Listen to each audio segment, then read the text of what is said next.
एक बार की बात है, दो दोस्त जंगल में घूमने के लिए जाते हैं और आपस में बातें करते हैं कि अगर हमें जंगल में कोई मुसीबत पड़ जाए तो हम एक दूसरे का साथ देंगे।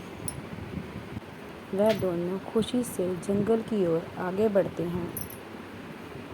जैसे ही वह जंगल की ओर थोड़ी आगे बढ़ते हैं तो उन्हें झाड़ियों से कुछ आवाज़ आती है।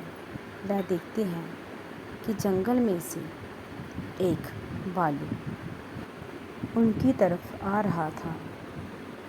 भालू को देखते ही एक मित्र पेड़ पर चढ़ जाता है क्योंकि उसको पेड़ पर चढ़ना आता था, परंतु दूसरे मित्र को पेड़ पर चढ़ना नहीं आता था, इसलिए वह बेचारा उदास हो जाता है।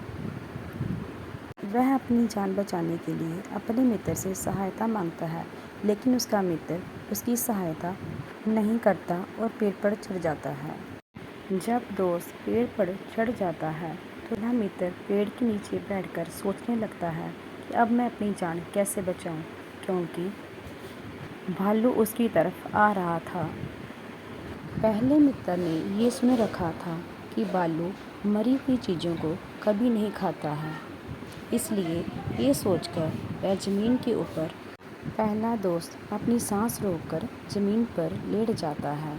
जब भालू उसकी तरफ आता है तो उसके पास आकर उसको अपने नाक से सूंघता है और उसे मरा हुआ जानकर वह आगे की तरफ निकल जाता है।